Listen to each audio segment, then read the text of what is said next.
Hey guys, it's your girl Latrice, and we're getting ready to make this hot apple cider drink here. I have never had apple cider before, and it's fall season, so why not, right? And it was $4.99 at Ross. All right, so I warmed up the water, and we're gonna get ready to put it in and see how it go. All right, guys, so this is how it looks once you open it. So we got to cut it, and you put 2 tablespoons in your cup.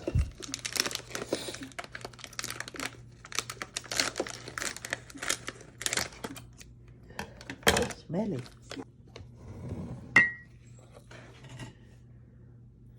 That's 1. That's 2.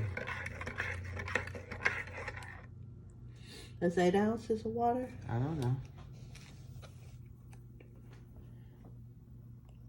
It's supposed to be 8 ounces of water, guys.